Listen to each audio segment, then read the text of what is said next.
Crying out. Everybody all right? Yes, sir. That's right. Congratulations. You have made it today. Congratulations. That's right. It's another day, another opportunity for us to do better. Ain't that right? Glad to be alive, walking amongst the living and not the dead. Ain't that right? I'm used to seeing Lee out there. Ain't got Lee. Nah. All right. That was too. All right. Woo. Y'all ready? Shane, why you never ready? He nervous? What's the problem? Huh? It's bad? What's bad? Oh, the day group and your group? What? Ain't y'all the same team? Y'all gotta learn how to work together. But he nervous, he ain't going off. He ain't say, exactly. Like, well, that's a word I ain't know when I was your age. How many of y'all know exactly when they were their age? Come on now. Yeah, you know that. Don't act now. All right, we'll go ahead and get started. Malcolm, you ready? I'm taking knee like Kaepernick. You ain't gonna give me no space? It's all good. I don't know. We gotta be ready, I guess.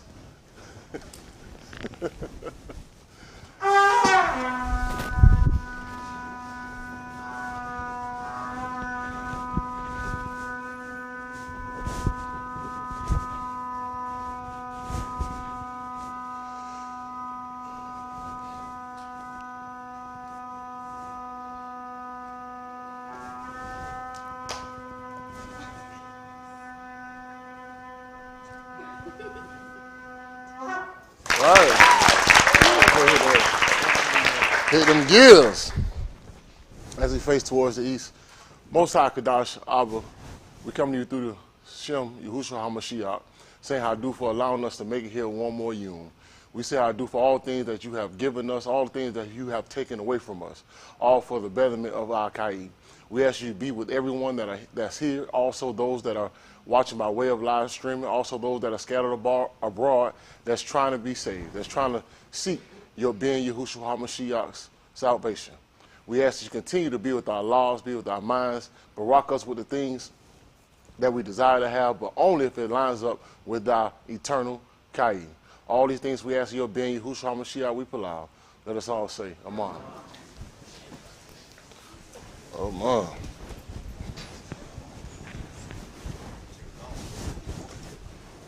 Oof. All right. Do this thing right now. Hey, tell me, my volume good? Because I got on this. It's good? Good. 10-4. 10-4. How many are here for a reason? I guess some people say, I ain't here. I don't even know why I'm here. You're out of habit, out of habit and opportunity. And they feed us every once in a while. That ain't the way to be here. Ooh. All right, we're going to get started. This is the book of Romans. Still got it from a while. Romans chapter 15 at verse 4. The book of Romans chapter 15 at verse 4. As we always come to seek to be justified, as they call it. Ain't that right? All kabul, all honor to the Most High through us being Yahushua HaMashiach for allowing me to be here once again. Kabul to our Ra in his absence that continue to feed us and give us knowledge and understanding and walk as an example. Ain't that right? Ain't that right? Yes, sir. Oh, man, y'all boys sound so dead. Sorry, y'all got to wake up. Wake up, y'all alive. So, you know what, y'all could have traded places with somebody else now. That's right. Those people that got an expiration, they have already expired. They're gone. You get a lot of people that want to get a second chance, they'll come back and they'll be more fervent, you know. A lot of people are dead right now to the Mashiach, but they living out there in that world. But we're here for a reason. This is the book of Romans chapter 15 at verse 4 as we get started. Okay. Listen to this first. For whatever Nikatab before, Nikatab for our Lamed.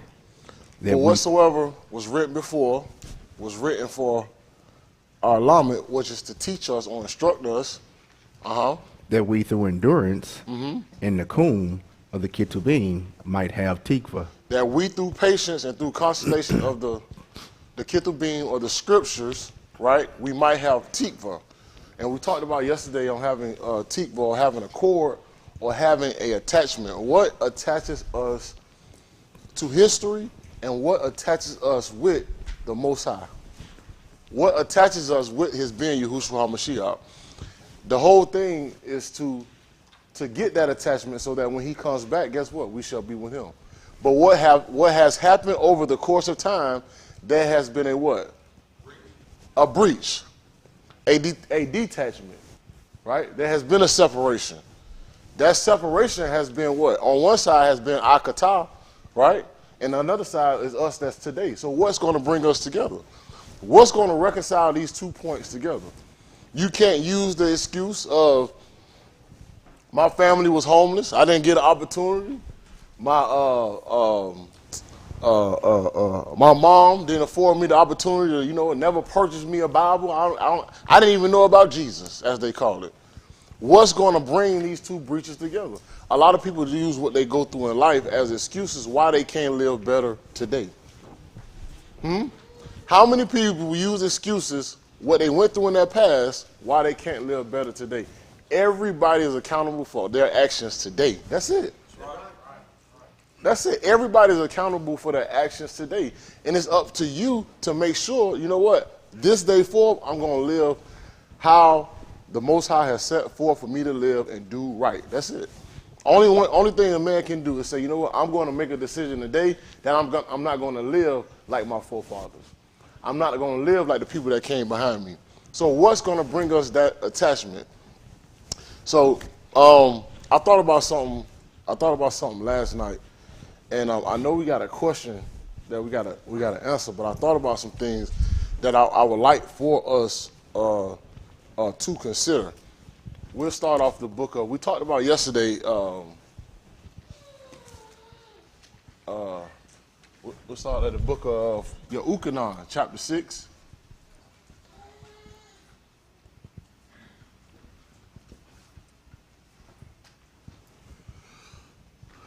Yehukanan chapter 6, we'll start at verse 17.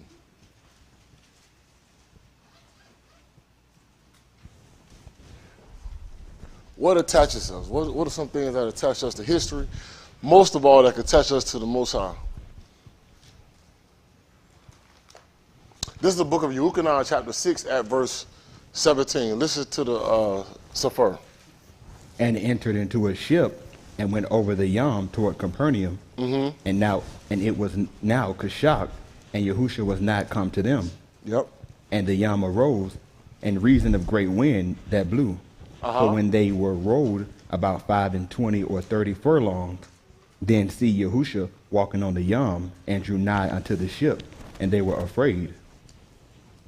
Yes. But he said unto them, what did he say? It is I, be not afraid.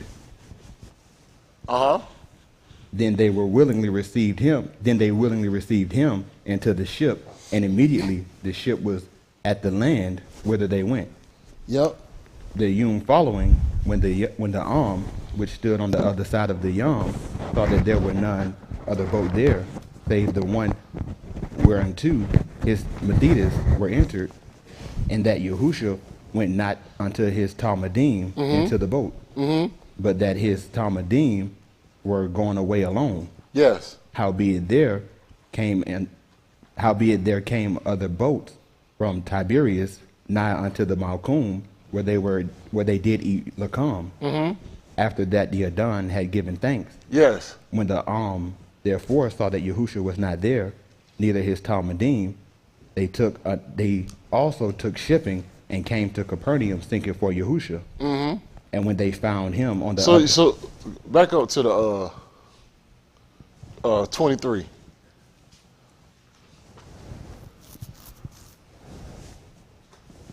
I want y'all to pay attention to something.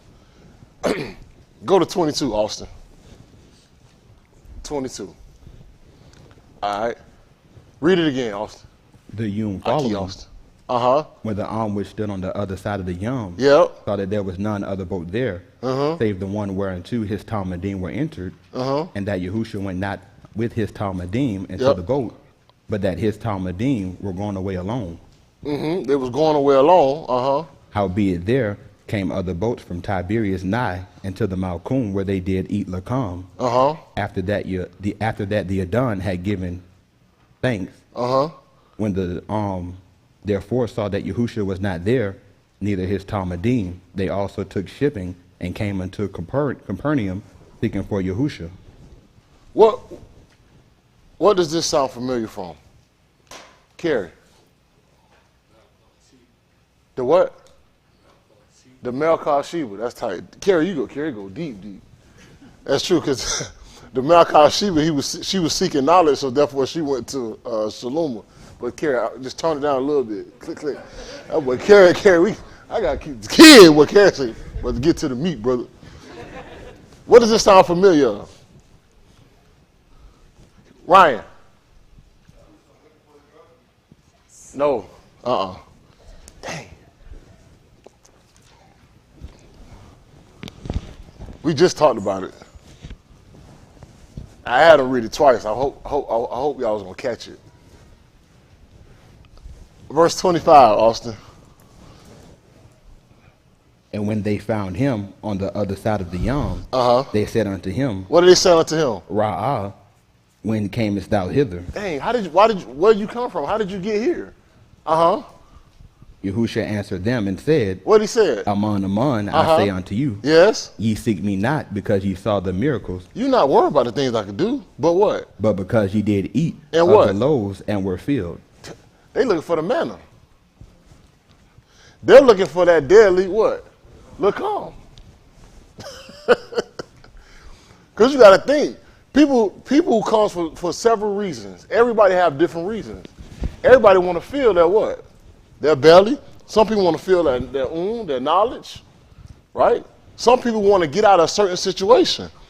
But Yahushua noticed it and he said, you know what? You're not seeking me for miracles or what things you should, but only because you ate and you was filled. What else does it say, Austin? And because you have eaten the bread and you were what? Were filled. Satisfied. Why do we come to service? Several people come to service just to get what? Satisfied. After you go, you say, I repent. You get out of a certain situation, right? Things start doing good. And guess what? You're satisfied in what you end up doing, going right back to the same behavior. Some people come just to get out of a temporary situation. I remember when I was in church growing up, they used to get up and testify right before they joined and open the doors of the church, Haywood, and they say, my husband beat me. I said, you just ran in here because he probably outside. Why you coming here so he can kill us? I'm in an abusive relationship. I said, man, listen, brother, this is not the place. Last night, just the drug deal went bad, you know what? And Jesus, he saved me out, and I'm standing before y'all today. I'm saying, no, you're not. Get your ass out of here. People come for what? Refuge to get out of a temporary situation.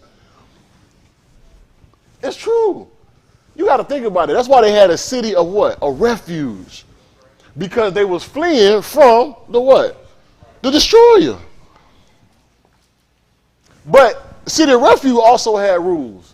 You can't just be killing people or what? Just running in here. It don't work like that, right? So you got to understand, Yahushua, he going to know your law while you coming. Yahushua going to know your law. What's the reason why you here? He seek these people. He called them out. He called them out right here. I know why you coming here. Why are you coming here? That's why I always align myself. What is the reason why I'm here? What am I seeking? What am I seeking? Continue, Austin. At verse 27. Labor not for the meat which perish, but for that meat that endureth unto Alam Kai, which the Ben of Adam shall give unto you. For him hath Elohim the Abba sealed. That he sealed. Then said they unto him, what did he say? What shall we do? What shall we do? That we might work the works of Elohim. So now they're trying to transform. They say, okay, I see what you're saying now. Okay, now tell us What can I do? I understand what you're saying. Hey, I'm coming for this daily lakam. Because you got to think, when the manna fell, the people, as they go out, as they went out, what they was looking for? They was looking for that manna. They was looking for that manna. They were looking for that manna. So what happens when the manna's not there? I need to go seek after it. I need to find out what's going on. There is a disconnect with the agreement that you said, Musa. What's going on now? Because they got manna because they was complying. Because what? He suffered them the hunger. They was complaining. We ain't got nothing to eat. Then he gave them manna, and guess what? They was complaining again. They was thinking about the things of old. What happened to the fish we used to eat in Egypt, in Mizraim? Even though I was in bondage, I still wanted the what? The things that they had that fed us. That's what we resort to. We go back to things that we came from, right? So now they're starting to transform. They say, what are we to do to perform the works of Elohim? Now he's going to start to instruct them and say, listen, I have to stop, you have to stop getting in the situation where you always want the physical. Where's the money? Where's the bread? Listen, man, it's a transferable thing of that, right? There's something that you need instead of those physical things. And what did he say at verse 29? Yahusha answered and said unto them, This is the work of Elohim, that ye aman on him whom he hath sent. That's right. They said therefore unto him, What did they say? What ought shewest thou then, that we may see and believe thee? Yep. What dost thou work? Yep. Our Abi did eat manna in the desert, and as it is katab, he gave them lakam from Shamaym to eat. Then Yahusha said unto them, What did he say? Aman, aman, I say unto you, Mashah gave ye not the lakam from Shamaym, but my Abba giveth you the aman lakam from Shamaym. Yep. For the lakam of Elohim is he which come down from Shamaym and giveth kai unto the alam. Yep. Then say they unto him, Adon, evermore give us this lakam. So now he's saying, give us this bread. Give us this lakam. Give us those things. So now he's transferring their mind to the manner that they did eat to what? The physical being of himself. What the work is that you should believe on me. Believe on him who he sent. I am that bread. That's what he's trying to transfer and tell them. What else? And Yahusha said unto them, What did he say? I am the lakam of kai. Y'all see that? I am that bread. I am that manna of kai. And anyone He that cometh to me shall never hunger, shall never hunger. and he that aman on me shall never thirst. Whoa. But I said unto you, What did he say? that ye also have seen me, and aman not. Yep. All that the Abba giveth me shall come to me, and him that cometh to me I will in no wise cast out. Yep. For I came down from Shamaym, not to do mine own will, but the will of him that sent me. Okay. And this is the Abba's will, which he hath sent me, To what?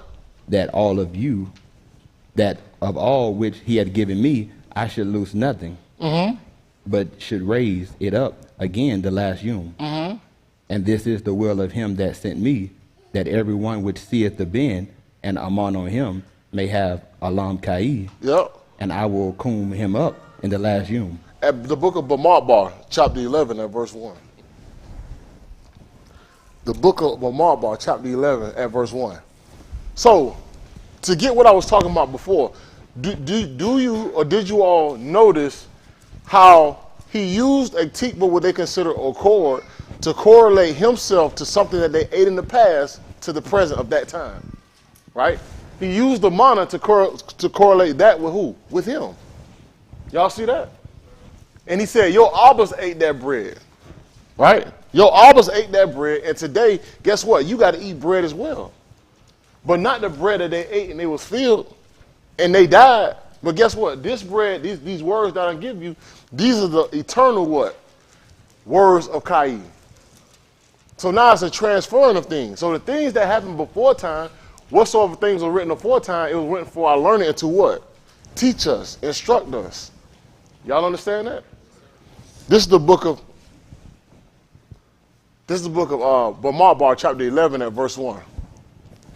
This is at the Sefer.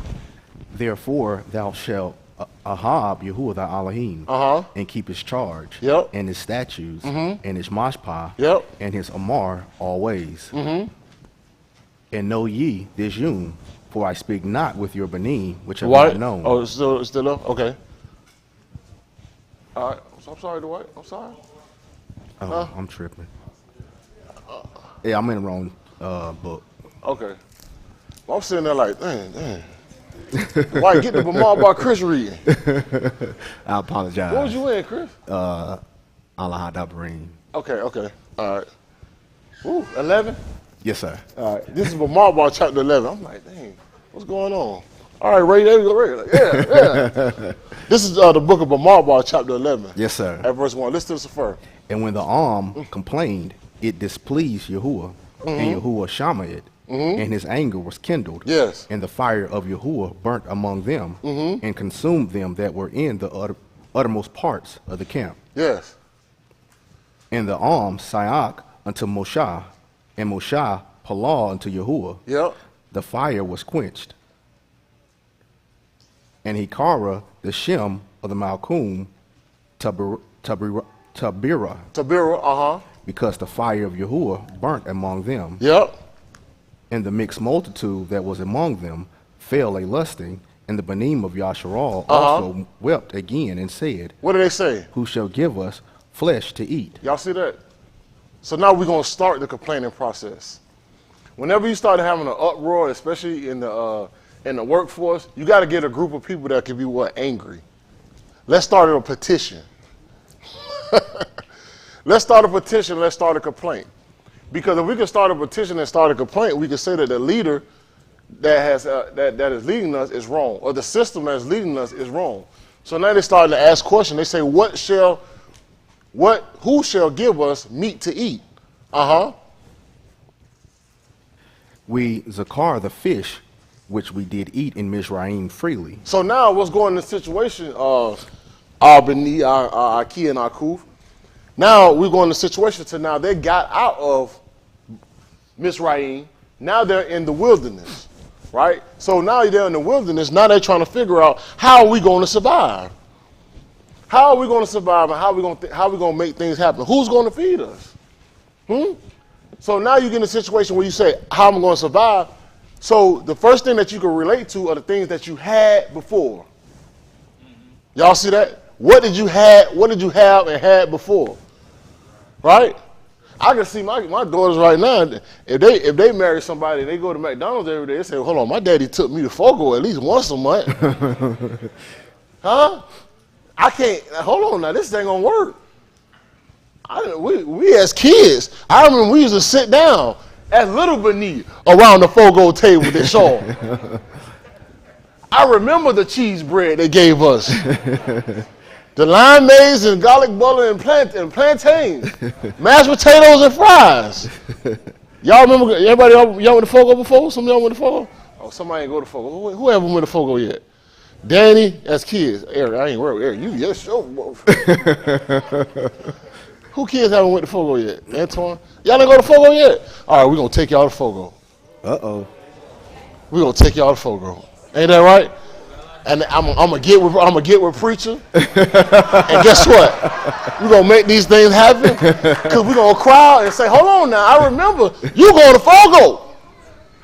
All right, whoever went to Fogo, adults, put your hands down. Hands down. Chanel, you been to Fogo? She don't recall. She don't recall. All right, y'all, we're gonna get with preacher. We're gonna get the petition signed, and we're gonna get it done. All right, we're gonna walk her in there, and we're gonna say we're gonna get it done. And people gonna say, Boston lost his mind. But that's what happened. That's what happened, right? Nah, we're gonna get y'all. That's what happened though. So what happens is you remember the things that happened in the past. So now they're going over and say, hold on, man, I remember the fish we ate in Mizraim, the cucumbers, the melons, the leeks. I don't know what the leeks is, but we'll find out. The onions and the garlic. Anybody know what leeks is? Kashi. Big onions. Thick, big onions. All right, can I get a second witness? Because I can't go off the 14th Amendment no more. Huh? It grows similar to an onion, but it's not an onion. It's in the same family. Okay. All right, Kashi, I'm going to go with you because Kashi, I'm going to slice the dice right now. All right. So those are leeks. Let's see what leeks are. All right, let's get it. Okay. Go over to the right. We'll go to Wikipedia. That's fine, Kashi? You want to read? I just want to be sure.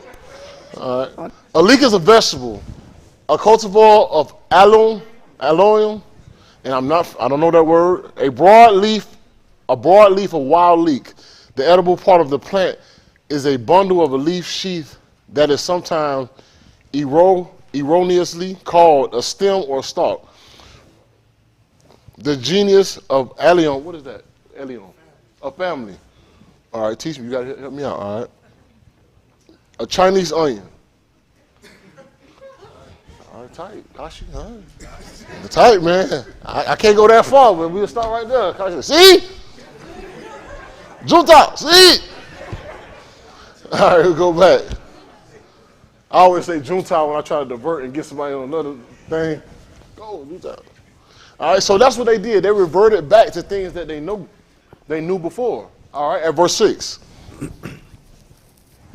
But now our nafash is dried away. Now we dried away. There is nothing at all beside this manna before our So you see that?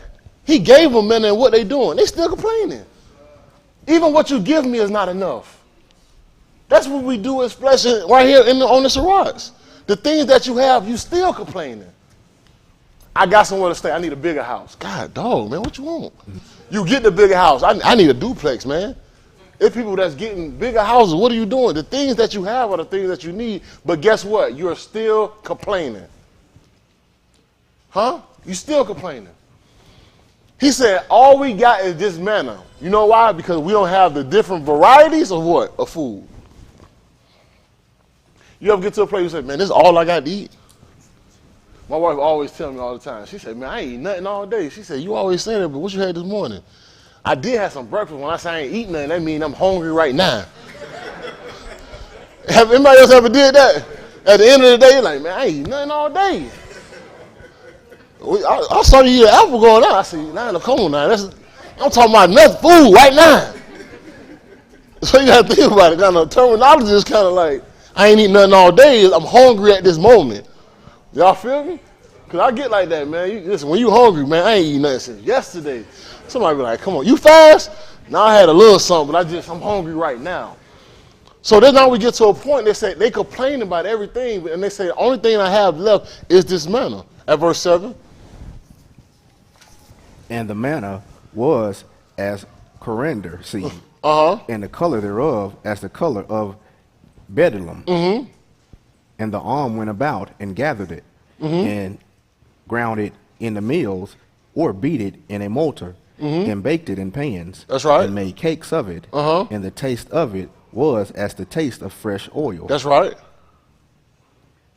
And when the dew fell upon the camp in the Layla, the manna fell upon it. Then Mushah, Shammah the arm, wept throughout their mishpachah, every ish in the door of his tent. And the anger of Yahuwah was kindled greatly. Mushah also was displeased. And Mushah said unto Yahuwah, wherefore hast thou afflicted thy abad? And wherefore have I not found favor in thy sight, that thou layest the burden of all this arm upon me? Have I conceived all this arm? Have I begotten them? That thou shouldest say unto me, carry them in thy bosom, as a nursing Abba beareth the suckling Yalid, unto the beth which thou Shabba unto their Abbas. So right now, Moshe is in the stead of what? A mother. Y'all see that? A male is in the similitude of what? Of a mother. He said, I done carry these people. I must provide for these people. I must provide the things that they want. And what was the last part he said, Chris? That last part you said? Have I conceived all this arm? Have I begotten them? That thou shouldest say unto me, carry them in thy bosom, as a nursing Abba beareth the suckling Yalid, unto the beth which thou Shabba unto their Aboth. Continue. Whence should I have flesh to give unto all this arm?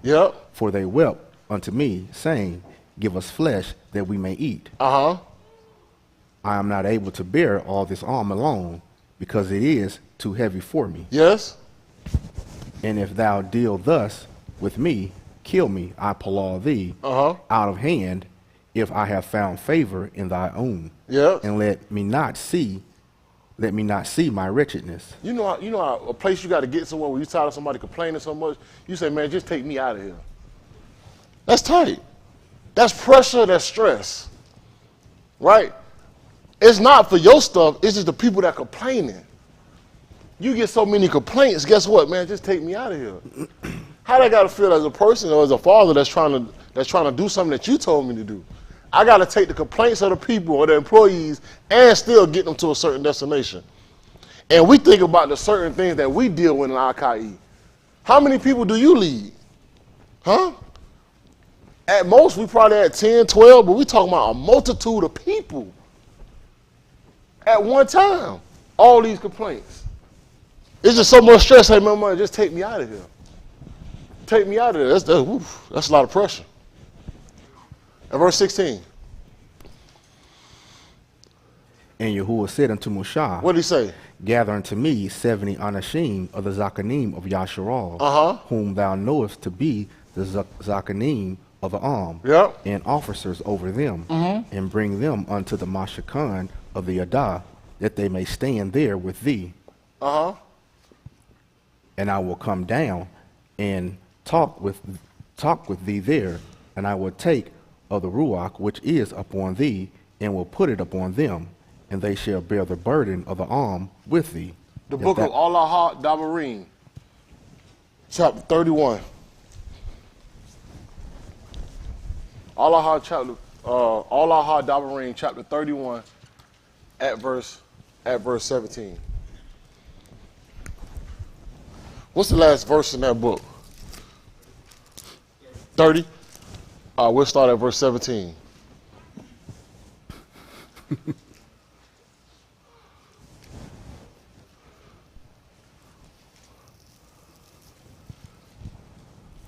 This is the book of Allah Dabarim, chapter 31, at verse 17. Listen to this first. Then my anger shall be kindled against them in the Yum, and I will forsake them, and I will hide my pani from them. I'm sorry, go to 16.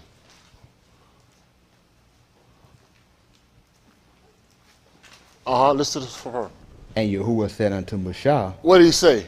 Behold, thou shalt sleep with thy Abi, and this will come up and go a whoring after the Alahim of the strangers of this Adamah, whither they go to be among them, and will forsake me and break my beris, which I made with them.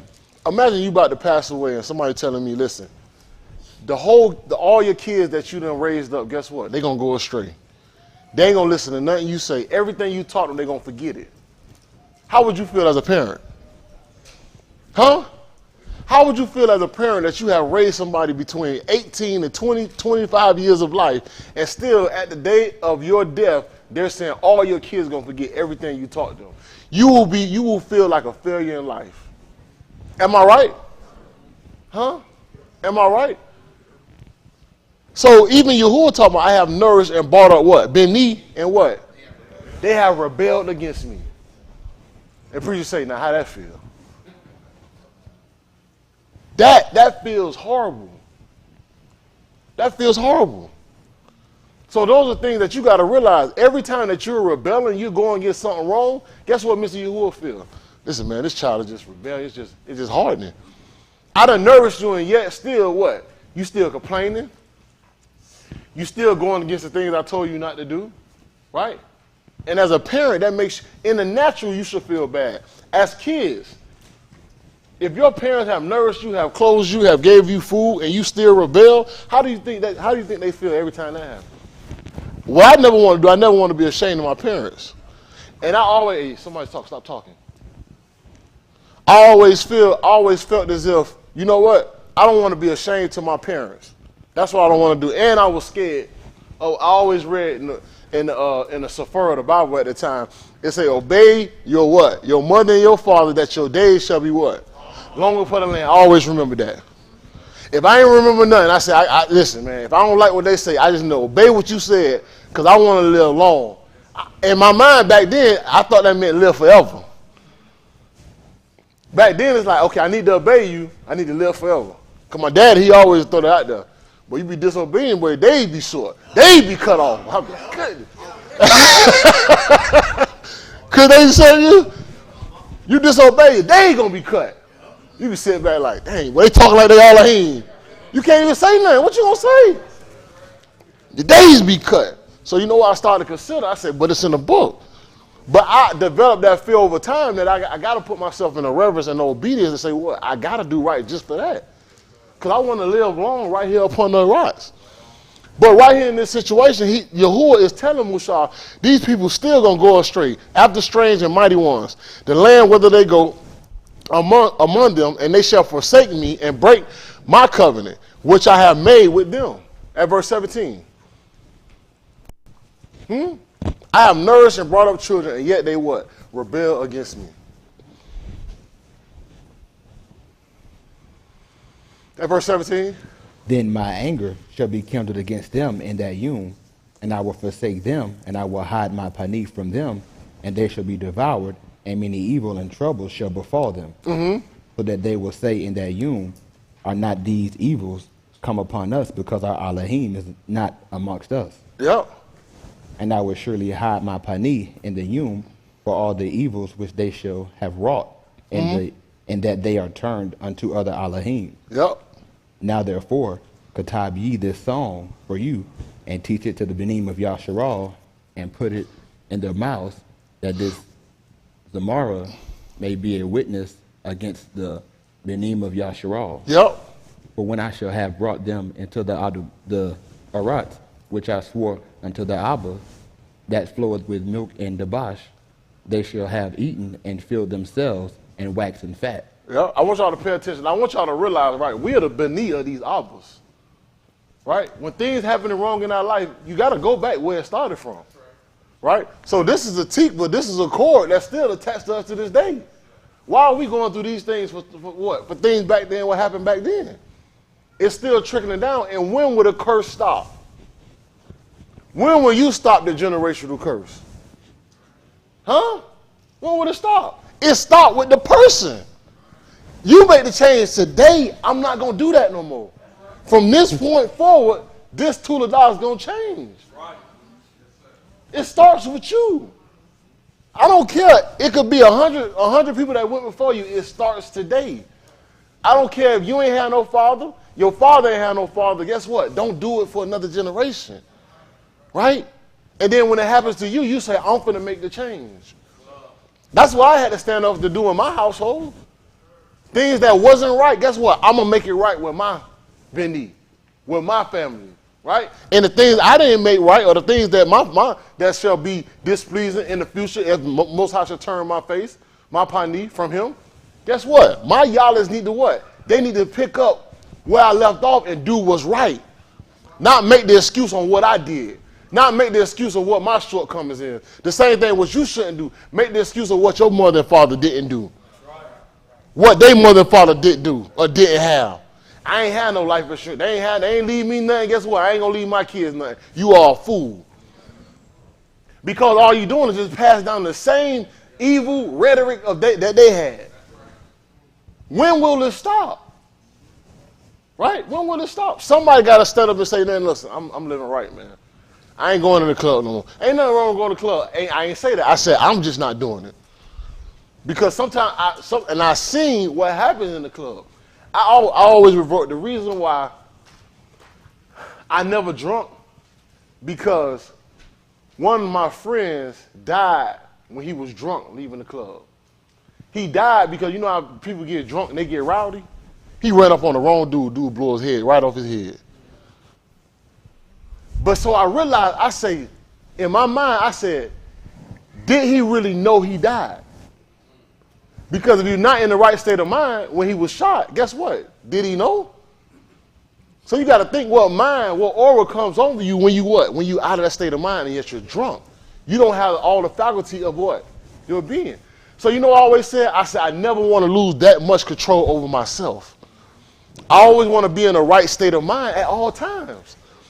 Because if I go out of here, guess what? I'm going to go out of here knowing, hey man, it just happened. I don't want to wake up in the judgment and say, oh yeah, back in 2007, boy, you was drunk as a skunk, boy. Dude blew your brains out. Dang, that's what happened? And you sober now. He said, go down to Sheol.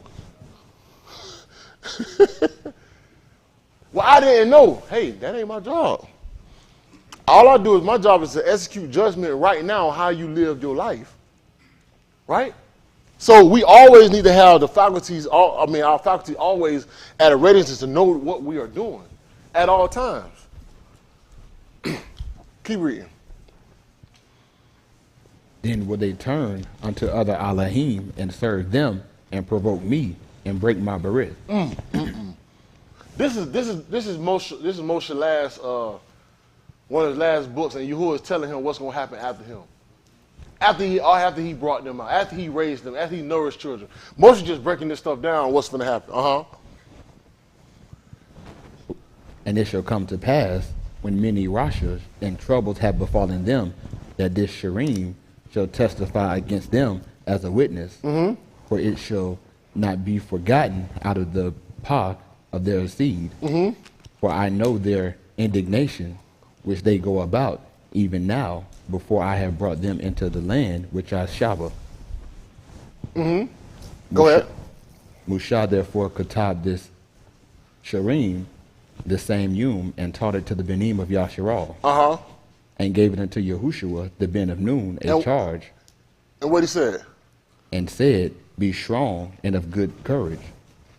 For thou shalt bring the Benim of Yasharal into a Arats, which I Shabbat unto them, and I will be with thee. And it came to pass, when Mashah had made the end of Katab, the bar of this Torah, in a Sefer, until they were finished. And Mashah Amar the Luim, which bear the Taba of the Taba of Yahuwah, saying, take this Sefer of the Torah and put it on the side of the Taba of Yahuwah of your Elohim. That what? That it may be therefore for a witness against thee. For I know thy rebellion. You see that? And thy stiff neck. Behold, while I am yet alive with you this Yom, ye have been rebellious against Yahuwah, and how much more after Mamut. Y'all see that? He said, you've been rebellious while I'm alive. What you think gonna happen when I'm dead? The book of Yahushua.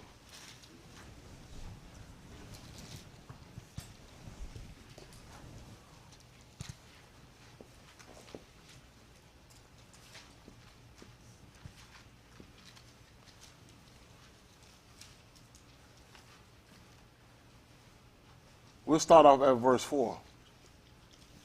Chapter 4, verse 1.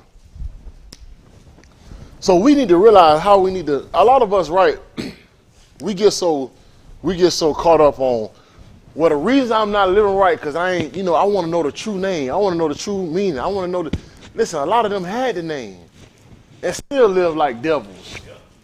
And people like that, then I ask you a question. Right? Matter of fact, before you get that, go over again to Shemut, chapter 6 at verse 1. So one of y'all give me the book of Yahushua, chapter 4, verse 1, or other I keep give me the book of Shemut, chapter 6 at verse 1. A lot of us get caught on the reason why I'm living like I'm living because of things that I don't have, the knowledge that I don't have. But all you need to do is have a behavior and have a characteristics. Right? When you're dealing with, even in the book of, for the sake of time, the book of Bereshit falls at verse 16 at verse 1. First of all, we'll get that. We'll also move chapter 6 at verse 1. Listen to the Sefer. Then Yahuwah said unto Moshe, what did he say? Now shalt thou see what I have done unto Pharaoh.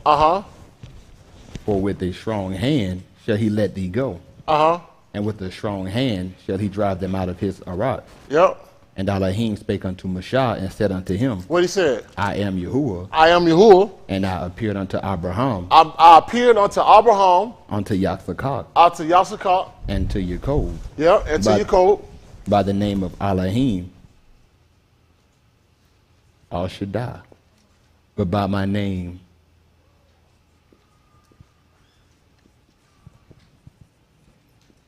Yahuwah, was I not known unto them? Abraham ain't had a name. If Abraham ain't had a name, he said, I appeared to them as what? As Elohim, as all. Right? I appeared as a characteristics, as something that who exists. Right? And yet Abraham, what he did? He still obeyed. So how you not obeying with the name? How? He gave a person a covenant, and guess what? He didn't have a name. He said, but by my name Yahuwah, I did not make myself what? Known unto them. Yeah, he got the covenant. These are things that we have to understand. We had different, let's say, all Shaddai. There were characteristics about what Mr. Yahuwah, as we know right now, right, have provided for us. Right? All Shaddai. What was that mean? Look that up, Dwight. He had all Yon. All Yon. That was another name. Y'all remember we looked that up before? Y'all remember that? Y'all don't remember that. That's tight. Huh? The Almighty. Right? The Almighty. The Almighty. I am the Almighty. So when Abraham came to fruition, right, and he started doing those things, he left his Abba house. Guess what? He knew of a provider. He knew of a name. And then there's the book of Bereshit, chapter. Let's jump over and get it right quick, because if I don't get it, I'm gonna be. And there's a reason. God, dog. Woof. The book of Bereshit.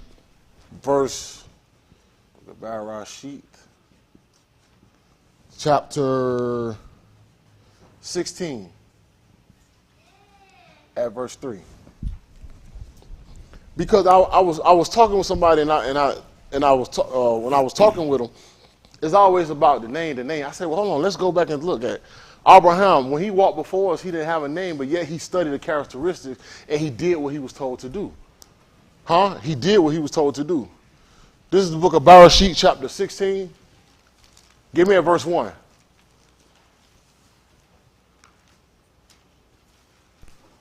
At verse 15. Go back to 15. I'm sorry, y'all bear with me for a second.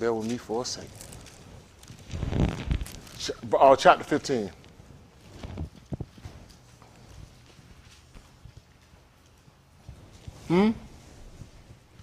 So Abraham, he got a characteristic, and when Mr. Yahuwah spoke, guess what? He moved.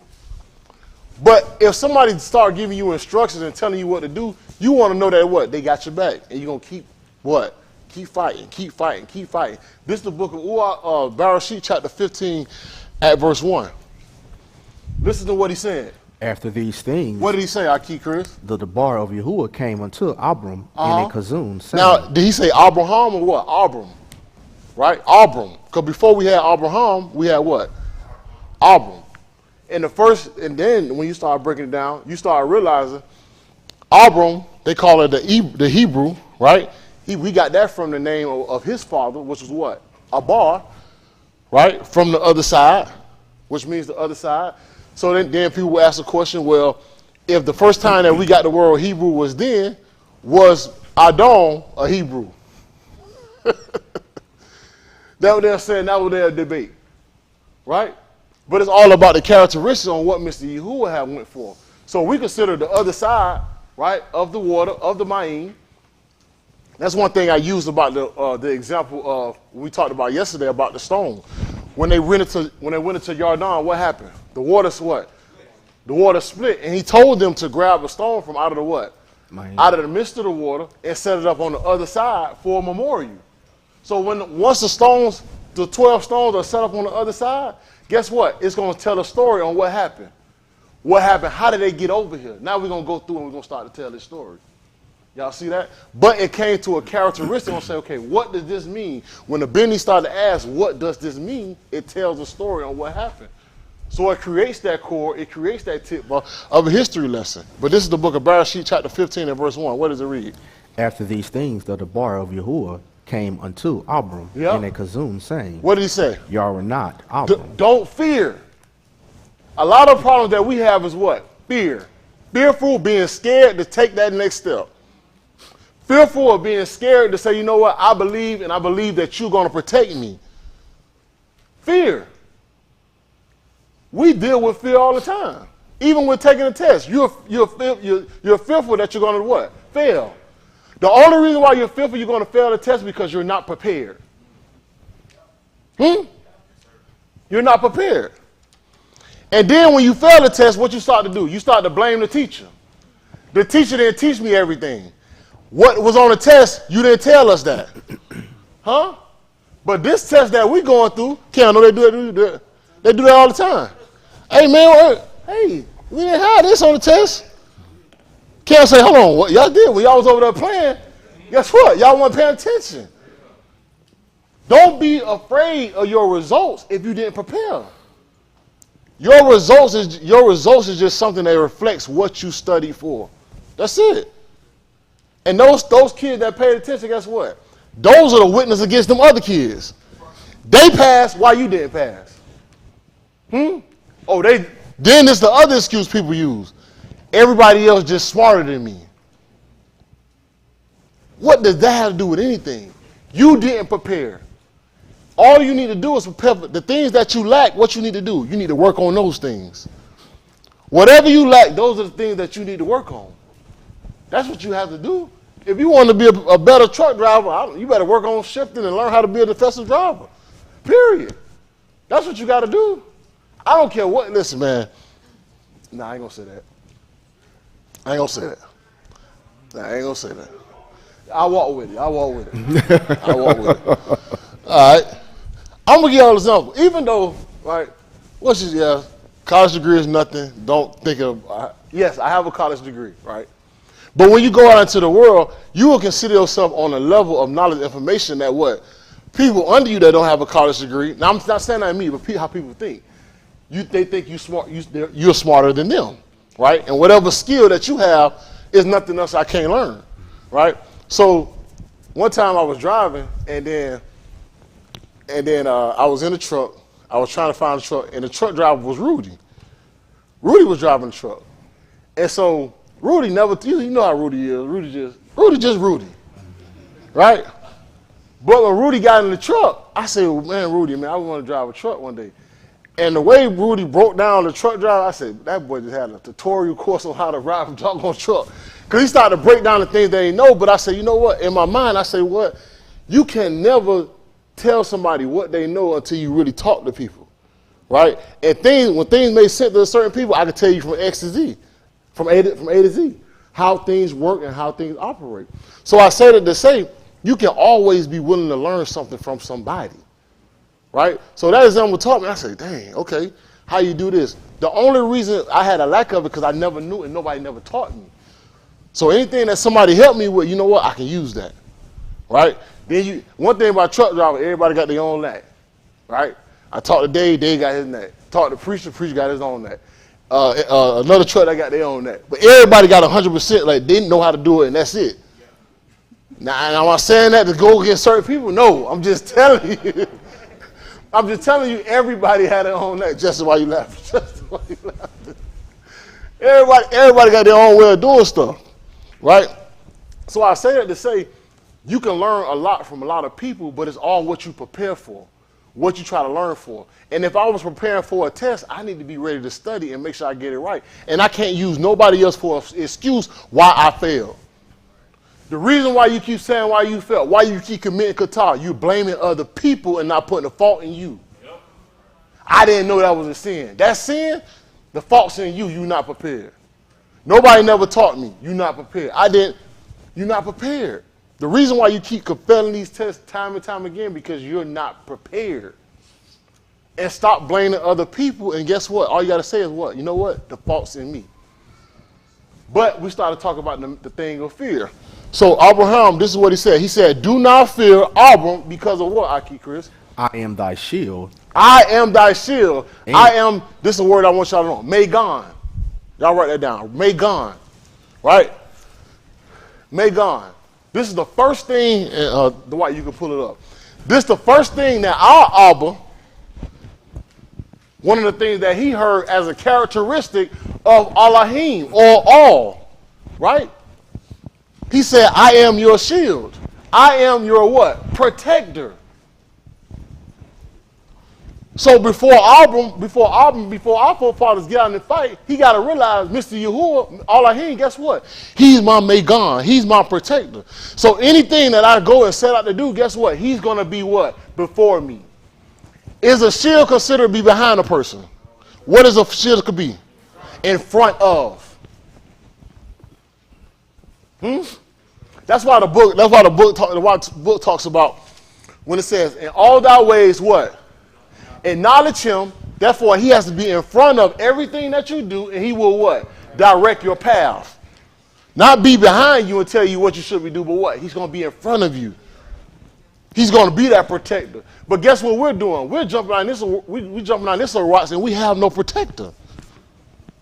We have no protector. So I don't care what situation you in, or what your qualifications is, or whatever things that you're going through. You got to realize one of the characteristics that Mr. Yahuwah said. He said, "I am your protector." But he was talking to Abraham. When will we turn in the characteristics of Abraham and let Mr. Yahuwah be our what? Protector.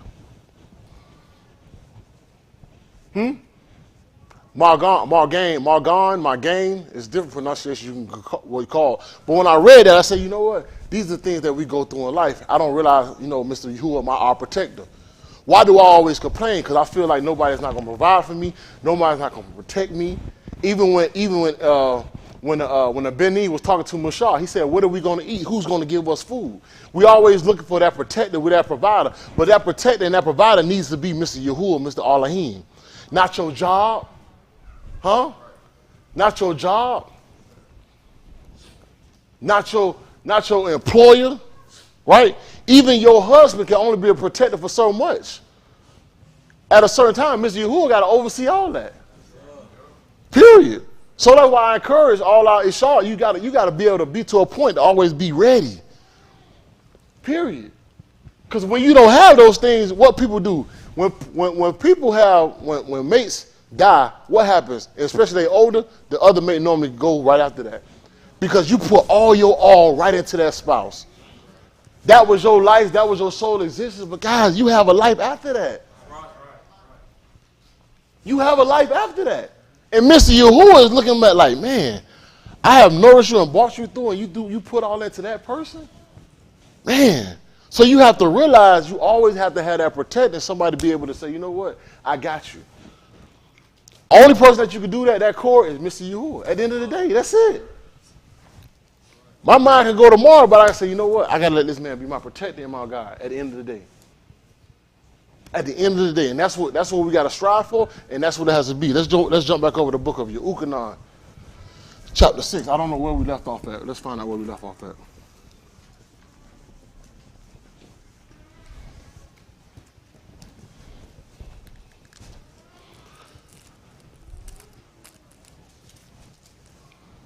At verse 41? At verse 41.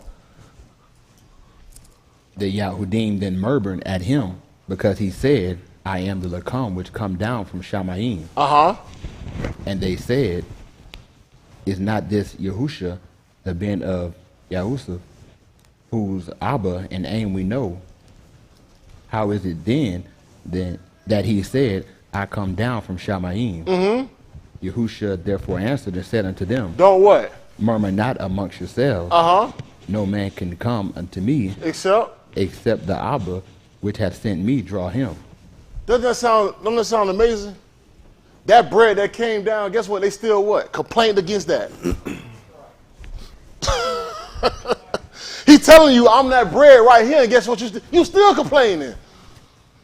I'm right here amongst you, and guess what? You still complaining. Why he said, stop murmuring. Why do you think he's using this verbiage and this terminology? Because you're just like your forefathers. You complain and your answer right in front of you. You complain and your reason right in front of you, but yet you still complaining. That's why Yahushua is going back and telling these people right now. You still not getting it. That's why when I look at this, I say, where's the connection? Oh, I see the connection. The connection is you just complaining. You're a murmurer and you're a complainer. And you use that for an excuse to rebel. But what's going to be brought up against you, because he always told you he was the Dabarim. Guess what a Dabarim had to be put inside of? Where do they put the words of that scroll? They put it inside of the table. Because when people start to complain and rebel, guess what you got to do? You got to bring it up and say, "Go, you know what? This was written before." And guess what you do? You complain, and guess what? It's hitting you right now again. But the only way you're going to remember it, you got to have a sign. You got to have a token. What things were written aforetime, you doing the same thing today. And today you still complaining. We had the calm gone. Guess what we doing? We still complaining. That's what happens because people lose faith in the leader, but the leader is telling you, listen, I'm only telling you what the Most High told me. To tell you, don't complain to me, complain to him. Oh, you don't want to talk with him because guess what? He'll kill you right now. He'll kill you right now. The book of Allah Dabarim. Get it right quick. Chapter 30.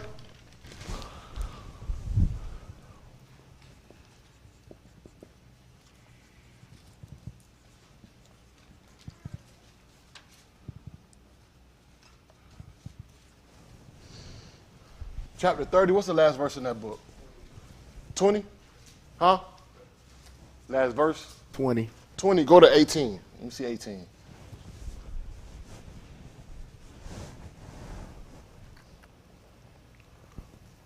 Go to 19. 19, work it the way. All right, go to 16 and read down. We'll go to Allah Dabarim, chapter 16, and we'll read down.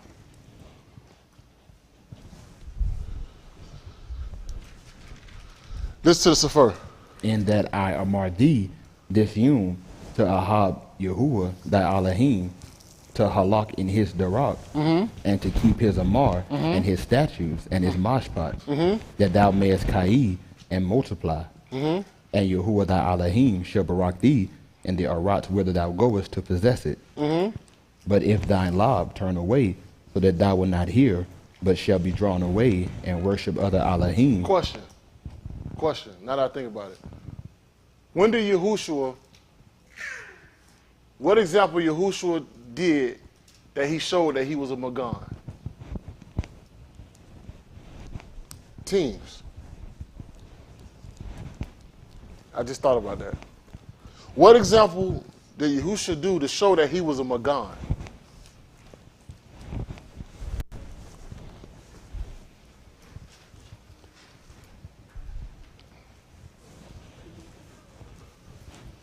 And we know what teams they got there. What did he use to show that he was a Magan?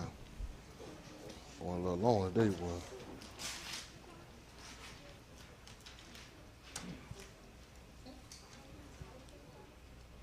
$238.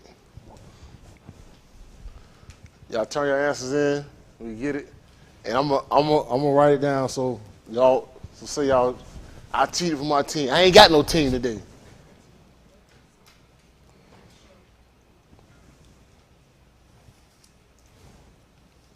So I have my proof, I have my receipt.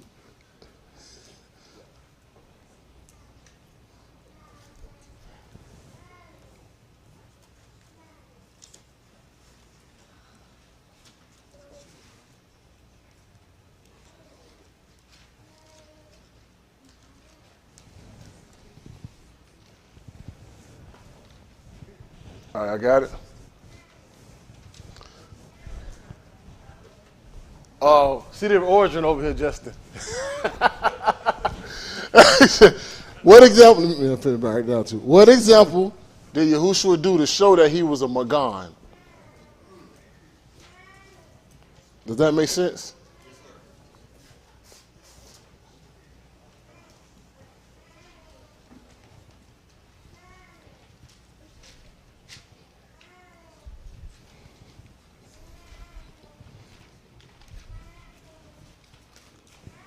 So Cam, I'm gonna put my answer right here so you know that I ain't cheating, all right? So if they say, I'm right there, all right? If I say Cam, all right, what example did Yahushua show that she showed that he was a Magan? As we talked about with Abraham, all right?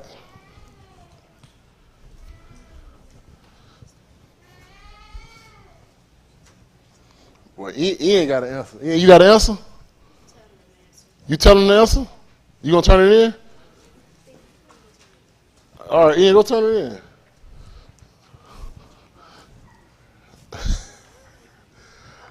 All right. So, Chris, continue reading while they getting that. Oh, you got it, Austin? Okay, go ahead, Austin. But if thine lob turn away, so that thou wilt not hear, but shall be drawn away, and shakah other Allahim, and shakah them, I denounce unto you this yum, that ye shall all surely perish. And that ye shall not prolong your yamim upon the arat, whether thou passest over your dun. Over your dun, and to possess it. I cause Shamaym and arat to record this yum against you. That I have set before you, Kai and Mut, Baraka and Allah.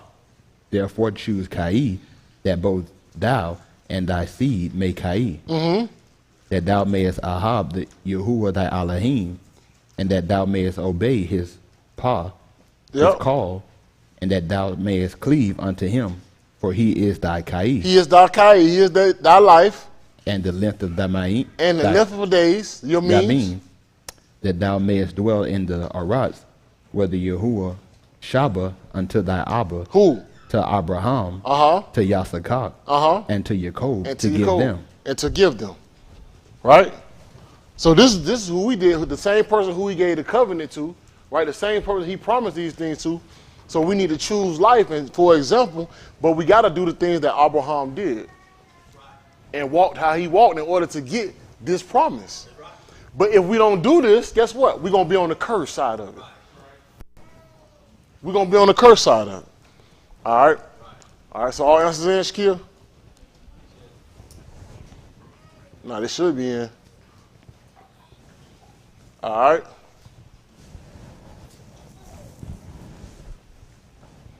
Give it to Cam. So people don't say I'm cheating. So, Dave, go ahead and read the answers.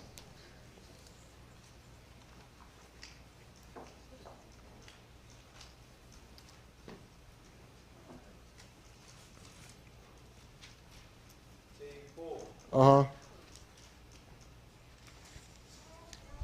the soldiers came to take him, Yehukanan 18:8. All right. Team 6. When they were looking for him, he told them to let the Methodis go if they were looking for him. Yehukanan 18:8. Team 2. Yukanan 18:8.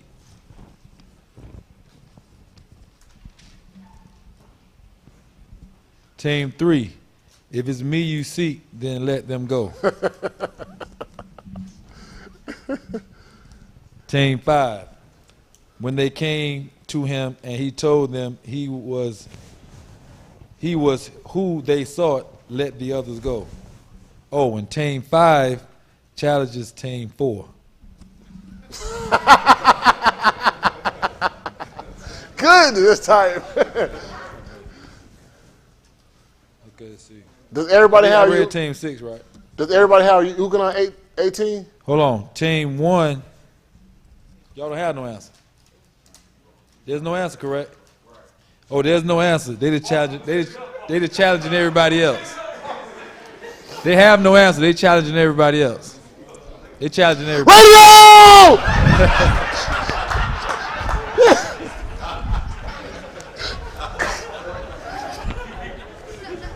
Goodness, man. Yehukanan 18:1. Goodness. What y'all doing? Come on, guys. I have nursed and brought up Benin. They don't rebel against me.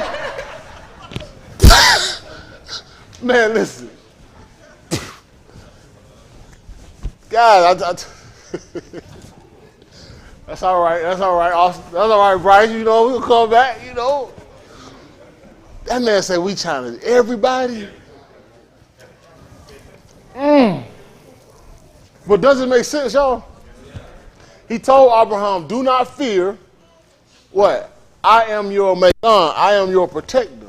Right? So I asked the question, I said, what example did Yahushua give to do what? To be their Migan, to be their shield, to be their protector. And one of the main things was Ukanan 18, go to 18 and 1. 18 and 1. Dang, that's tight. Dang, that's tight. I thought I was going to cheat. What happened? Talk to me. We'll talk after service. We'll talk after service, man. Gerard, you told him? Princess, you told him too? God, radio! Oh, man, this is Ukanah chapter 18, at verse 1. Listen to this affair. When Yahusha had spoken these dabarim, he went forth with his Methidas over the brook Cedron, where was a gun unto the which he entered, and in his Methidas. And Yehuda also, which betrayed him, knew the Malchum, for Yahushua oftentimes resorted thither with his Methidas. Yes.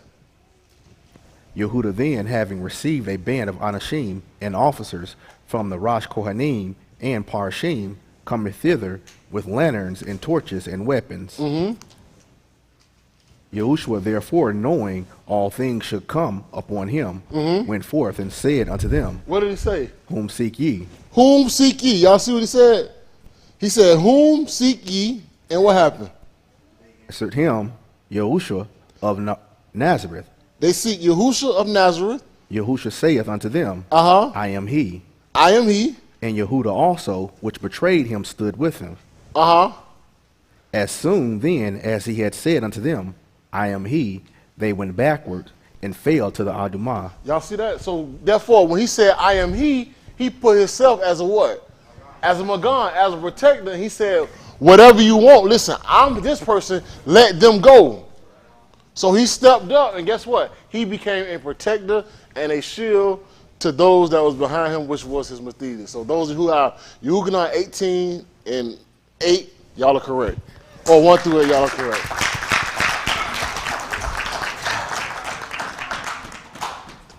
Dang, man. That's tight right there, man. It's all good. It's all good. But y'all see, it makes sense. He was the protector. He said, you know what, don't fear. The same thing Yahushua had to do, right? The same thing Abram did, that Yahuwah told Abram to do. Guess what? Yahushua had to do what? With his Methidas. In order for them to what? Still believe. That's what we got to go through at the end of the day. Yahushua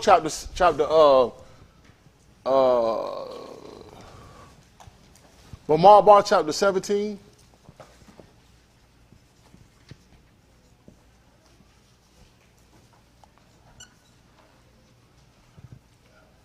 Chapter 17 at verse 1.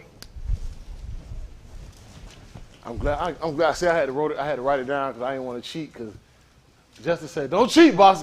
Justin, you don't got no confidence in me." I gotta write all my answers down. Justin said, "Don't cheat, Bostic." That's tight. That's tight. Hey, listen. Hey, yeah, we all flesh. We all flesh. Hey, as soon as he said Team 1 challenge everybody, I said, think of another Megan. Okay. Hey, but I had to go to majority anyway.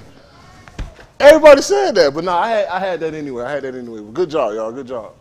All right, this is Bamar chapter 17 at verse 1. I want y'all to pay attention to something right quick.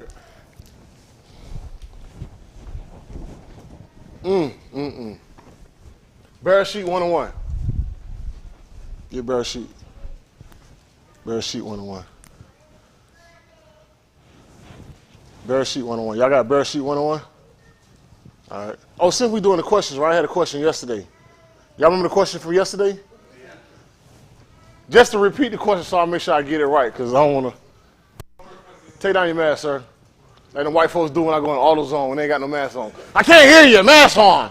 Huh?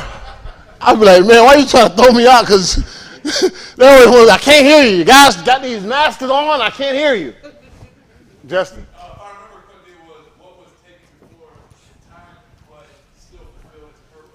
Still fulfill its purpose, all right? So y'all go ahead and turn those answers into Shakia. Y'all did that already. They got the answers in already? Nah, we didn't answer that. Nah, I know we didn't.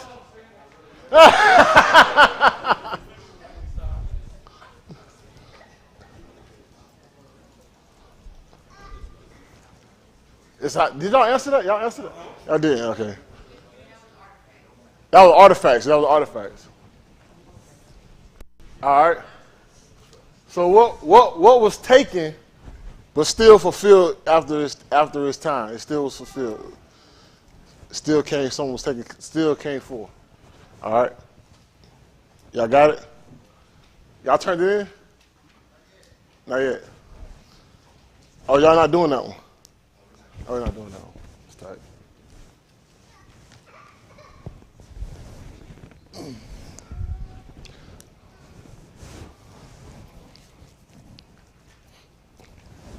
Who all doing it? How many questions? How many of them? Okay, I asked something. What was asked to be taken? Something was asked to be taken.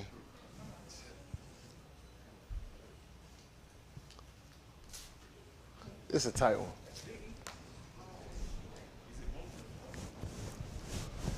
That's tight. That's tight.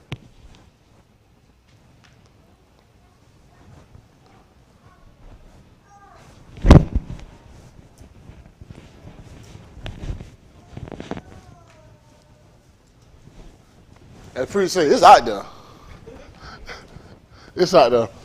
But y'all go ahead and turn it in right quick so we can go ahead and get going.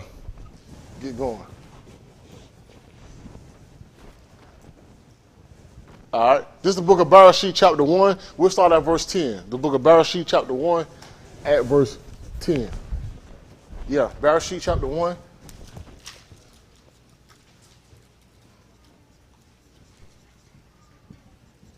At verse 10. Because we started off talking about our goals, what things are connected, what things that we can use, what connects us to history, and also what connects us to Mr. Yahuwah to be able to move forward. Because that's what it's all about at the end of the day. So this is the book of Bereshit, chapter 1, at verse 10. Listen to this first. In Elohim, Yakra, the dry Arats, and the gathering together of the Mayim, Kara the Yom. Karahi the Yom. Yep. And Elohim saw that it was two. Mm-hmm. And Elohim said, let the Arats bring forth grass. That the Arats bring forth grass. The herb yielding seed, and the pari, ox yielding pari after his kind. Whose seed is in itself. Whose seed is in itself. Upon the Arats. Yep. And it was so. And it was so. And the Arats brought forth grass. It brought forth grass, as they call vegetation. An herb yielding seed after his kind. And the ox yielding pari, whose seed was in itself, after his kind. And Elohim saw that it was two. And the evening and the morning were the third yom. It was the evening and the morning was Shalishi Yom. All right, all answers in, Shaquille? Any challenges? You got one? Anybody challenging that one? It's challenging everybody else. That's tight. That's probably a bad question. That's tight. Woo! That's tight. We out here. And that nobody ain't even competed. All right. But this is where I was going to. The book of Bamar, chapter 17 at verse 1. How many people had that answer? Was thinking about that answer? That's tight. Man. All right, well, let me tell y'all where I was going. That's why I said it was out there. The book of Bamar, chapter 17, at verse 1. I want y'all to pay attention to this song. It won't be long. Listen to this first. And Yahuwah spake unto Moshe, saying, Speak unto the Benim of Yasharal, and take every one of them a rod according to the beth of their Abba, and of their Sharim according to the house of their Abba, 12 rods. Write thou every Ish Shem upon the rod. And thou shalt write Aharon's name upon the rod of Louis, and one rod shall be for the head of the beth of their Abba. And thou shalt lay them upon the Mashakan of the Adah before the testimony, where I will meet with you. And it shall come to pass that the east rod whom I shall choose shall blossom, and I shall make to cease before me the mornings of the Benim of Yasharal, whereby they murmur against you. And Mushah spake unto the benim of Yasharal, and every one of their Sharim gave him a rod apiece. He gave him a rod apiece. For each Sharim one, according to their Abba's best. That's right.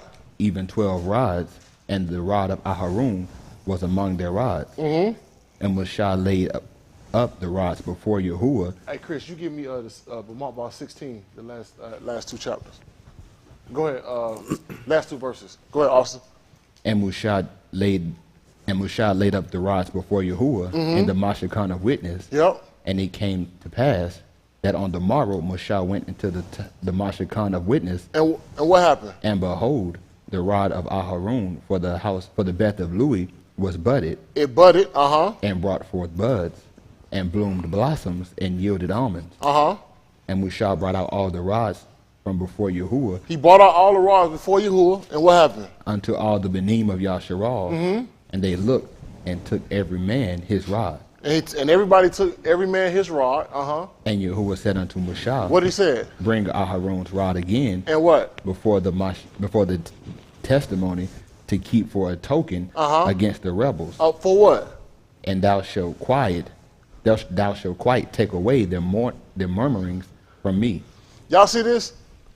The people kicked up against Mushah, and what he did, he told them, you know what? Since they want to see since they want to kick up, and he want to see who did Mr. Yahuwah choose. He said, I want everybody to get a rod, right? What's considered a rod? Let's look up the word rod. You know what a rod is considered? Another word for a rod is a branch. He told everybody to get a branch, and if you have to get a branch, what does a branch connect to? A branch is connected to a tree. Right? So a branch is therefore taken away almost from what? From a life existing thing. Right? But yet and still, you still can take a branch and what? Put it back where? Put it back in that tree. How do we know? Because we know we get an example. Preacher talked about, matter of fact, a couple weeks ago, when I think Austin gave an answer about written on the palm of the hand. You remember that, Austin? And then he made mention, he said, well, no, we fall away so the Gentiles to be grafted in. But one thing he said was before the Gentiles had to be grafted in, who had to be grafted in before them? We did. The natural branch. Because why? We was taken away. Before they can get back in, what has to happen? We got to get put back in as well. The only person that can connect us back and become that teeth and that core is what? Mr. Yahushua. Huh? Because we all know what the book says. Well, some of us know. Hopefully they know. Huh? He tell him, he said, I am the what? The way, the truth, and the life, what? No, when he talked about, he told him, I am the branch and my father is the what? Is the husbandman. Right? Any branch that does what? Not bring forth fruit, guess what? He take it away, he take it away. He cut it off. Right? Not in the sense of not being cut off, but guess what? I'm not using that. I'm not using that. How do we know that? We know what happened right here. Whoever rod that budded, guess what we said? This is the person I'm going to use. Y'all see that? I'm using the Levites. This is the tribe. This is the Matah that I'm going to use. The book of Bamot, chapter 16. You got the last 2 verses? Chris, what does it read? Verse 48. 48? Yeah, give me a 46. Yes, sir.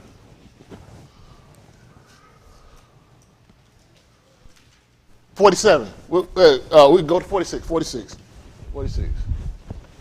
This is Bamot, chapter 16 at verse 46. Because I told you, we started talking about being people murmuring and complaining. Right? We'll start at verse 46. Listen to this first. And Mushah said unto Aharon, what he said? Take a censer. Take a censer. And put fire therein from off the altar, and put on incense. Yep. And go quickly unto the Adah. Yep. And making kafar for them. Yep. For there is wrath gone out from Yahuwah. Yep. The plague is begun. Yep. So now Yahuwah had put a plague out here. And Mushah is trying to what? He's trying to stop and stay the plague. He said, go quick. Go grab you a censer. And what happened, Chris, at verse 47? And Aharon took as Mushah Amar, Yep. and ran into the midst of the Adah. And behold, the plague was begun among the and he put on incense and made a kafar for the and he stood between the moot and the Ka'id, and the plague was stayed. Now they that moot in the plague were 14,000 14,000 people, and 700 died in the plague. Besides them that moot about the matter of Korah. You see this right now? There's a plague out here right now, and the plague is Qatar. But the same thing how Moshe did, stood between, that's the same thing Yahushua had to do. He had to stand between the Shamaym and the rocks. That's why he was on the tube. In order for that to happen, he had to stay that plague. He got to stay this plague of Qatar. And guess what? He got to be the person that died for all of us. He had to be that person. So the reason why these people started murmuring and complaining, that's how we jumped over verse 17, and Mr. Yahuwah said, you know what? I'm going to show the people who I'm going to choose. That's what I'm going to do. I'm going to show the people who I'm going to choose. Go back to 17. What verse you left off at? At verse 10. And read verse 10 again. And Yahuwah said unto Moshe, bring Aharon's rod again before the testimony to be kept for a token against the rebels, and thou shalt quite take away the murmurings from them, that they die not. Y'all see that? The first thing that Elohim did was what? When they started murmuring, what he did? They started murmuring about the what? Lakam. Y'all remember that? About the manna. Y'all know where they put the manna at? Huh? They put the manna in the table, right? Then they started murmuring against Mushah, right? And therefore they put the what? The rod that what? The rod that butter. And then where they put that at? In the table. All this for our murmuring, our complaining. But guess what? These things going to be witnesses against us. So when he come back, guess where he at right now? He up there in the Shamaym. Give me the book of Abarim, chapter 9 and verse 1.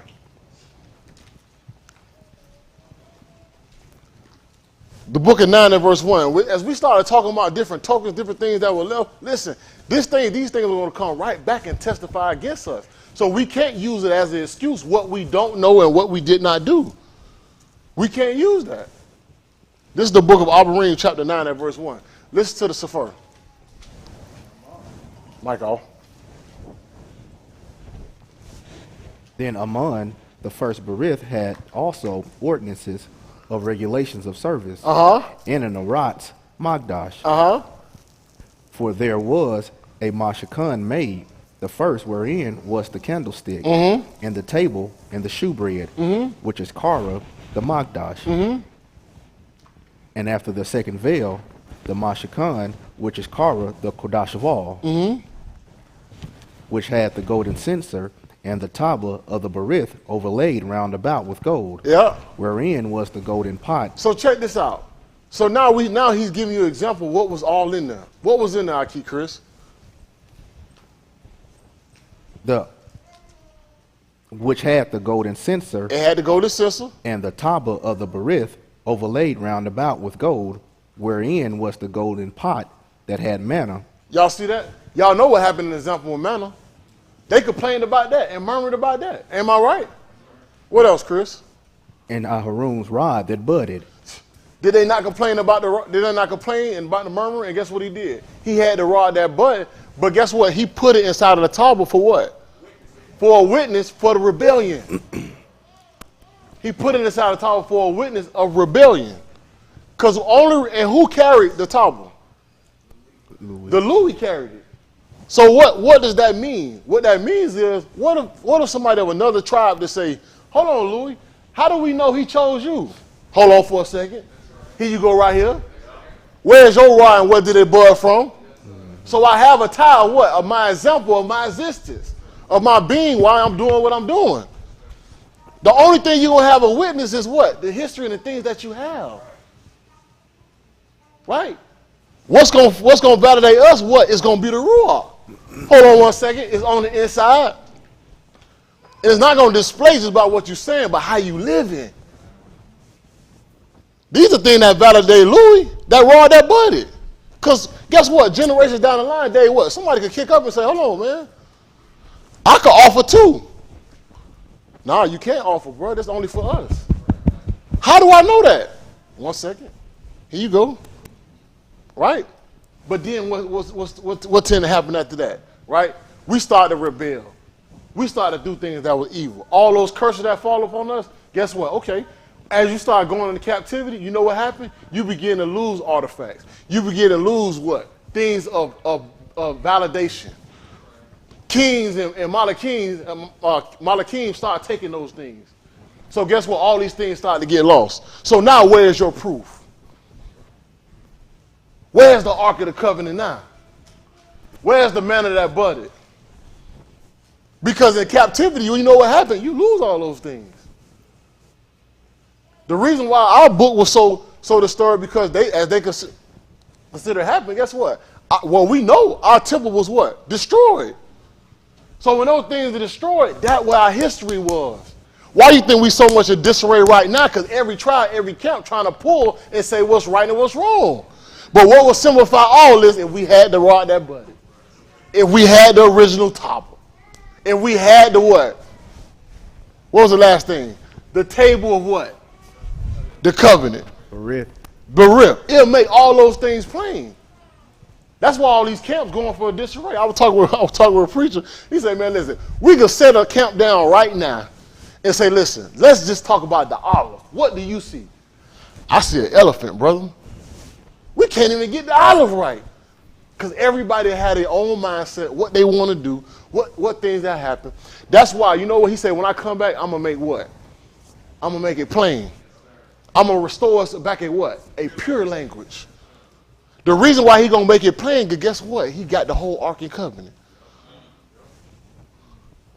When Yahushua died, that's what he went into. The book of Abraham chapter 9, that's what he's talking about. I had to die and to go up. Right? For the sake of time, I can't get it. But if we jumped over the book of Acts the Apostles, chapter 8. First of all, let's finish reading this right quick. 9 at verse 5.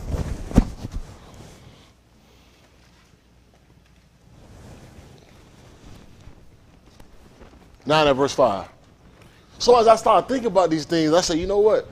These things starting to make sense because the things that we continue to fight for today about the name, about which tribe, what's going on right now, guess what? It's all because of our rebellion. We would have kept these things. The only way we got back on track was a certain time because Nakum Yah, he found what?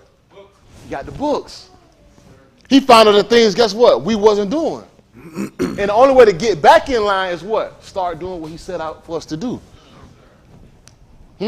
That's the only way that how we got back to do it. Do you know when we stopped eating manna? After we stopped eating manna, what happened? When did we stop eating manna? We got the meat, but no, we started to be in the land. Right? We started being in the land. Because after that day, when we kept, in Yahushua, I think it's, matter of fact, look at it, I think it's Yahushua chapter 6, where they kept Pesach, right? They kept Pesach, and after they kept Pesach, and they started eating the old corn, after that, the day after, the manna ceased. The manna was over. So guess what? Guess what they started to do? They started to eat off the land. Is that what it is? It's Yahushua 6. I think it's 6 to 15. They started eating off the land. So the manna ceased and started to cut off. So what does that tell you? There's going to come a time that what? The bread of this rocks, guess what? It's going to be done away. 5 and 12, that's what it is? We'll get it right quick. The book of Yahushua, chapter 5 and verse 12. Because we know that the book talk about there shall be a famine, right? Not a famine of bread, but what? Of hearing the debar. But when that famine comes, what do we have to live by? Now we got to live off the word. Now we got to live off the debar that we receive. If you don't have that stuff stored up inside of your tower, guess what? You're going to be lost. You're going to continue to fail tests because you ain't going to have no shield and make God to protect you. You don't even know what to call. You don't even know what things are coming to mind to say, you know what? These are the things I'm finna use. 10? At verse 10. All right, Kerry, we're going to start at verse 10. 10. Boy, between Kerry and Kashi, boy, well, listen, K&K Ministries on the way. All right? This is the book of Yahushua, chapter 5 and verse 10. I put our muhars on the board, right? One of the first muhars we had was what? Pasah. So guess when Yahushua, the person that was promised to what? Take us into that land, when we got to the land, what's one of the first muhars that we had? Pasah. How is that important? Let's read. Come on. And the Benim of Yasharal encamped against Gilgal, and kept the Pesach on the 14th Yom of the Yaruk at evening in the plains of Yaricho. Y'all see that? Y'all see that? How you keep Pesach in the midst of a war? That's why I know there's no excuses for the people that don't appeal. We either in the war or get ready to go to a war or coming out of the war. Which one you pick? But we still got to do what the Most High said. Period. How do I know that? Because there are certain times of period where you can't go to war with people overseas. Is that correct? Is that correct? And there's a certain time where people, they have a certain time where the Palestinians, that they don't have war because of their holidays. Is it Ramadan? Don't worry about it, man. I'll fact check myself. I'll come back later with those dates. Those things, if I don't know for a fact, I'll go back and I'll get the history lesson and bring it back to you. But that's what they camped in Gilgal and prepared the Pesach on the evening of the 14th day of the Kadash in the plains of Jericho at verse 11. And they did eat of the old corn of the Arats on the morrow after the Pesach, lakam cakes and parched corn. That's the same thing we got to do. We got to eat what they call unleavened bread, what? For 7 Yameems. That's the same thing they did. At verse 12, Austin. And the manna ceased on the morrow after they had eaten of the old wheat of the land. Neither had the Benim of Yasharal manna anymore. And what happened? But they did eat of the pari of the Arats of Canaan that year. So you know what the transfer is of the manna? Guess what? That's from Yahuwah providing from you for until what? Now what? Now you provide for yourself. So now the only thing that ties you back to him, if you continue to do what I said, guess what? You'll always have food. But if you enter the curse, guess what? You on your own. So now when I cast you out, I ain't providing for you now. Now it's all about how you living. And if you disobey, these are the curses. Now you got to fend for yourself. Well, another example we can use for this, where there was a transfer of a provider and protector. From him providing from you to you providing on yourself. Adam. That's right, Dave. Because when you was in the gun, guess what? Mr. Yahuwah was what? Providing for you. Now that you kicked out, guess what? You got to get it by the sweat of your bra. What you think we doing right now, y'all? We getting it by the sweat of our bra. We trying to figure out how to make ends meet. We trying to figure out how we going to survive. But the reason why this happened is because the curse of our forefathers. And when is the curse going to be stopped of the plague? Until we break it. It transferred to Mr. Yahuwah. He already done stayed the plague of sin. And the only way for us to not go back in that, guess what? We got to do what he did and do not commit sin. Do not commit kata. Now, what responsibility do we have? Our responsibility is to continue to do what he did and prove what he did. The book of Acts the Apostles, chapter 8. For the sake of time, we'll get it right quick.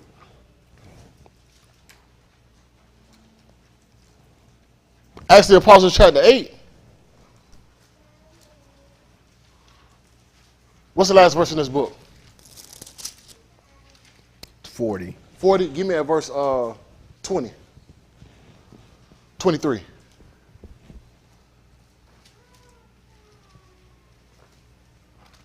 $30.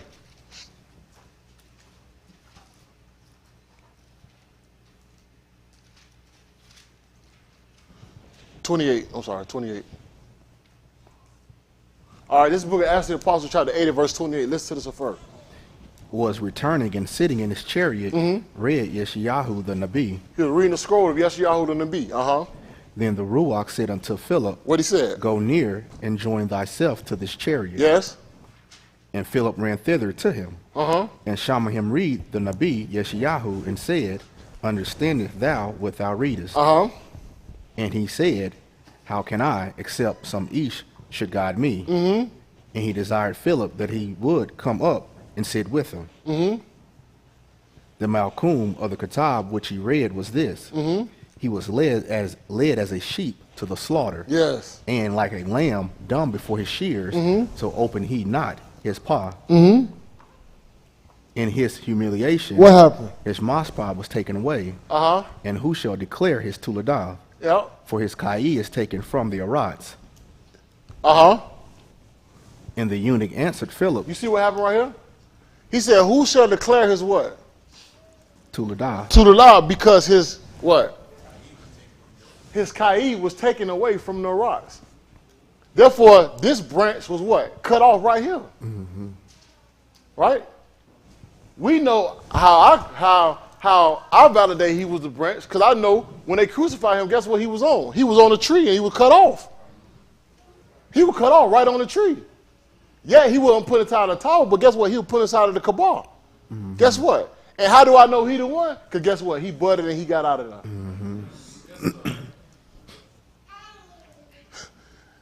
He budded and got out of there, and guess what? He in the Shamaym right now, in the real Ark of the Covenant. And how he gonna condemn us of sin when he come right back of our rebellion and our murmuring right here on this rocks. His life is taken from the cabal, from the rocks, and who shall declare his generation?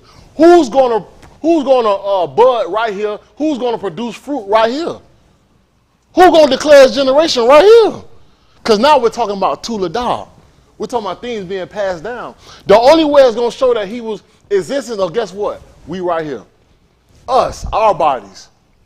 When we produce pari, when we produce fruit, when we're doing the things we're supposed to be doing. As he's talking about the fruit of the Ruach. The fruit of the Ruach are these. These are the things we need to do. Love, caring for one another. These are the things that we need to be producing, not just wearing seats, right? Because the seats, you know what they mean, right? To blossom. Those are fruits. That's what we wear. We wear them to blossom, but not wearing, but also doing in our life, in our Kai. Who shall declare his generation? Because his life was taken from the rocks. That's what you got to do. And that's the only thing going to justify you when he come back here. That's it. I know he showed this stuff. He said, listen, I'm risen. And they said, look at my hand. I'm right here. I'm right before you. I am he. Because he was of the tribe of what? Louis. And we could go back from that, from what? From his mother. Ain't that right? Yes, the book of Ariyah, chapter 1. All Elizabeth. Right? All Elizabeth and Myrene, what was their relationship? Cousins. They was cousins. If they was cousins, their father was of the tribe of Louis. So I know how this thing passed down because he was the one. And they're trying to figure out, why should we believe you? I am that bread that came down from Shamaym. He kept giving them examples of things they had in the past, but right there in the flesh. But guess what? They still murmured against it. So what are the things that we use for examples on how we got to live is already before us. Right. I'm trying to figure out what to believe. Listen, it's right there. It's plain. You got to be able to believe it in order to be saved. And you got to be mingled. How do I know you got to be mingled? Because you know your belief got to be mixed with what? With amunah. Huh?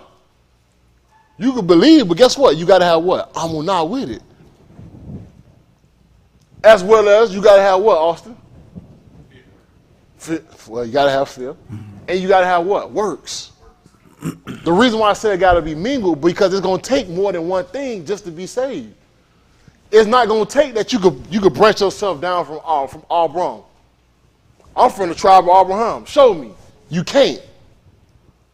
Because he don't regard Ancestry.com. Show me you are the tribe of Louis. Where's your rod that budded? You can't. The only thing you can show is show your works. That's it. That's why you got to live Kata free. That's right. Right here on this rocks, and who shall declare his generation, his tutor dog, right here. I appreciate y'all.